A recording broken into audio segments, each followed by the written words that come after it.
इसमें चौकी में पदस्थ 2 आरक्षकों की भूमिका के संबंध में बात सामने आई थी।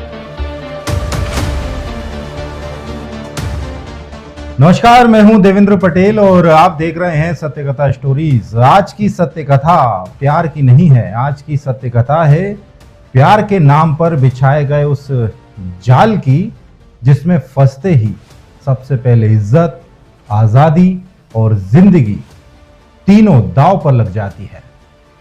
एमपी के जबलपुर से सामने आई ये सत्य कथा बताती है कि कैसे एक युवती, 2 प्रेमी और कानून के रखवाले कहलाने वाले 2 पुलिसकर्मी मिलकर चला रहे थे हनी ट्रैप का खौफनाक गिरोह। नवंबर महीने का आखिरी दिन जबलपुर के बेलखेड़ा इलाके में रहने वाले एक संपन्न लेकिन सीधे साधे किसान अपने खेत के काम में लगे थे। तभी मोबाइल बजता है। फोन करने वाला उनके बेटे का दोस्त। काका, आदित्य भैया वो बहुत ही बड़ी मुसीबत में फंस गए हैं। किसान को कुछ समझ नहीं आता। आवाज कांप रही थी, हकलाहट, डर। थोड़ी देर बाद सच्चाई सामने आती है। आदित्य और उसका चचेरा भाई सुरेश जबलपुर में किसी गंभीर मामले में फंस चुके थे। 1 लाख रुपए लेकर तुरंत आने को कहा जाता है।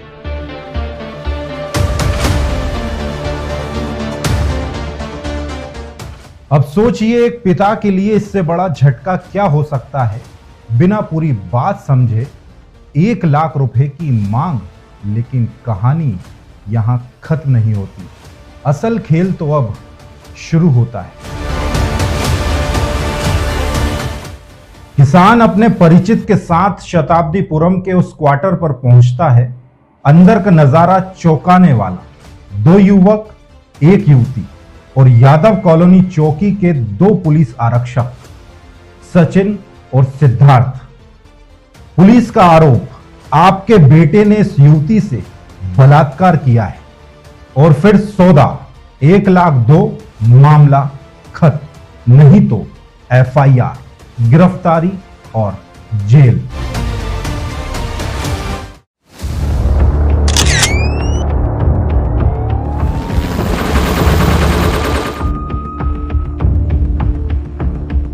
यहीं से कहानी करवट लेती है, क्योंकि यह पिता कम पढ़ा लिखा जरूर था, लेकिन दुनिया देख चुका था।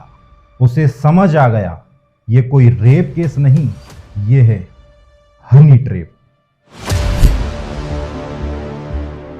पिता सीधे पहुंचते हैं जबलपुर के SP के पास।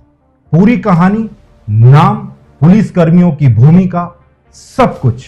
ये थाना लॉर्डगंज अंतर्गत चौकी यादव कॉलोनी क्षेत्र में एक फरियादी के द्वारा ये शिकायत प्रस्तुत की गई कि एक महिला के साथ में वो इंस्टाग्राम से पिछले कुछ 3-4 दिनों से वो बातचीत कर रहा था और उससे मिलने के लिए वो एक कमरे में गया और उसके बाद में उसके कुछ साथी 2 लोग वहाँ पर पहुँच गए और उसको मारपीट कर उसको ब्लैकमेल करने की बात उसने बताई।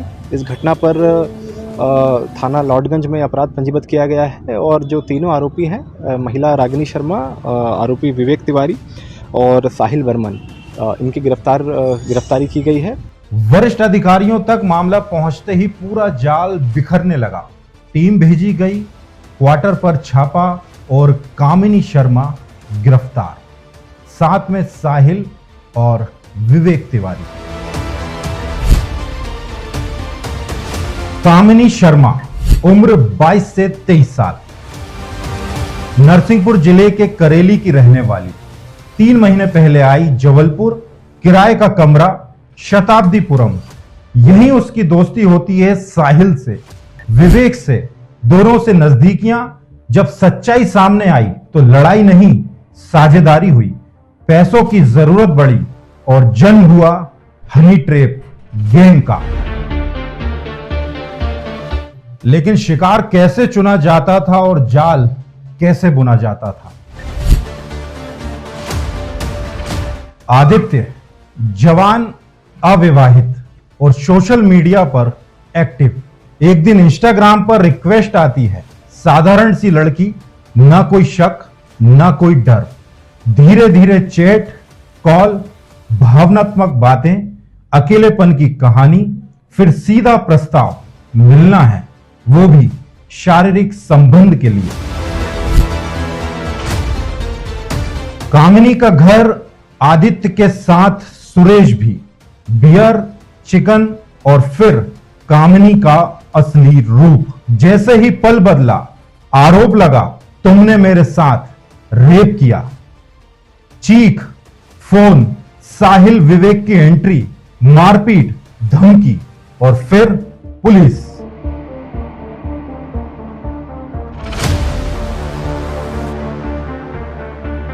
जिस पुलिस से उम्मीद थी वही पुलिस गिरोह का हिस्सा निकली, लेकिन एक पिता के साहस ने पूरे गिरोह की कमर तोड़ दी। ये थाना लॉर्डगंज अंतर्गत चौकी यादव कॉलोनी क्षेत्र में एक फरियादी के द्वारा ये शिकायत प्रस्तुत की गई कि एक महिला के साथ में वो इंस्टाग्राम से पिछले कुछ 3-4 दिनों से वो बातचीत कर रहा था और उससे मिलने के लिए वो एक कमरे में गया और उसके बाद में उसके कुछ साथी 2 लोग वहाँ पर पहुँच गए और उसको मारपीट कर उसको ब्लैकमेल करने की बात उसने बताई।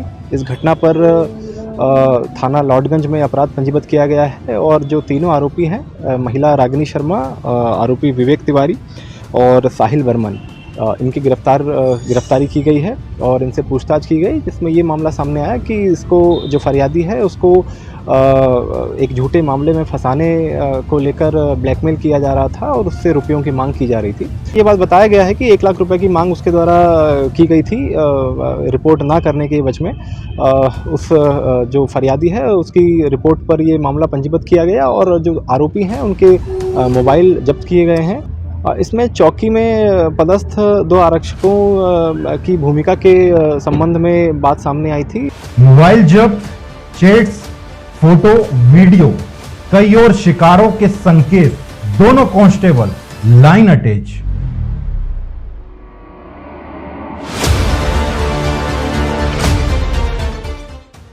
ये कहानी सिर्फ आदित्य की नहीं है, ये चेतावनी है कि ऑनलाइन दोस्ती, अंधा भरोसा और जल्दबाजी आपको कहां ले जा सकती है।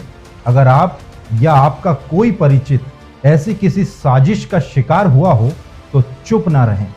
कानून आपके साथ है, बस आवाज उठाइए। तो मैं हूं देवेंद्र पटेल और आप देख रहे थे सत्य कथा स्टोरीज। फिर मिलूंगा, तब तक के लिए नमस्कार। सत्य कथा सिर्फ कहानी नहीं, एक जिम्मेदारी है। इस छोटे से वीडियो में दिखती है कैमरे के पीछे चलने वाली वो मेहनत जो दिन रात रुकती नहीं। कहीं स्क्रिप्ट आकार लेती है, कहीं सच की तलाश में घंटों की पड़ताल होती है।